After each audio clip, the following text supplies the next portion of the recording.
Mankind publish ചെയ്തത് മറ്റൊരു കിടിലൻ ബുക്ക്, വേടൻ. ബുക്കിന്റെ പേരാണ് വേടൻ. ഇത് എഴുതിയിരിക്കുന്നത് സൂരജാണ്. ഒരു ചെറുകഥകളുടെ സമാഹാരമാണ്.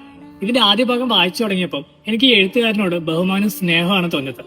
അത് ആ എഴുത്തുകാരന്റെ വരികൾ തന്നെയാണ് അതിന്റെ പ്രധാന കാരണം. ഇതിൽ 15 ചെറു കഥകളാണുള്ളത്. ആ ഓരോ കഥയിലും ഓരോ സ്ത്രീ കഥാപാത്രങ്ങളുണ്ട്. ആ കഥാപാത്രവും അവരുടെ ഇമോഷൻസും യുണീക്കായിട്ട് എഴുതാനാണ് എഴുത്തുകാരൻ ഓരോ കഥയിലും ശ്രമിച്ചിട്ടുള്ളത്. പക്ഷെ ഇതിന്റെ അവസാന ഭാഗം ഞാൻ വായിച്ചപ്പോൾ കുറച്ച് ക്രിഞ്ചായിട്ട് എനിക്ക് തോന്നി. പിന്നീട് ആലോചിച്ചപ്പോഴാണ് എനിക്ക് മനസ്സിലായത്, ഈ ഒരു കാലഘട്ടത്ത് ഒരു കൂട്ടം എഴുത്തുകാരെ കയ്യിലെടുക്കണമെങ്കിൽ അതുപോലുള്ള ക്രിഞ്ച് എലമെന്റ് ആഡ് ചെയ്താലേ പറ്റുള്ളൂ. പക്ഷെ ഈ ബുക്കിന്റെ ആദ്യ ഭാഗത്തെ 4 കഥകൾ വായിച്ചാൽ തന്നെ നമുക്ക് മനസ്സിലാവും എഴുത്തുകാരന്റെ ലെവൽ എന്താണെന്ന്. എല്ലാവരും വായിച്ചിരിക്കേണ്ട ഒരു ബുക്ക് തന്നെയാണിത്. എന്റെ കയ്യിൽ കിട്ടിയപ്പം വായിക്കാൻ വൈകിയതിൽ ഞാൻ റിഗ്രറ്റ് തോന്നിയ ഒരു ബുക്ക് വേടനാണ്. എല്ലാവർക്കും ഞാനിത് സജസ്റ്റ് ചെയ്യാണ്. ഷോർട്ട് സ്റ്റോറീസ് ഇഷ്ടപ്പെടുന്നവർ ഈ ബുക്ക് എന്തായാലും വായിച്ചിരിക്കണം.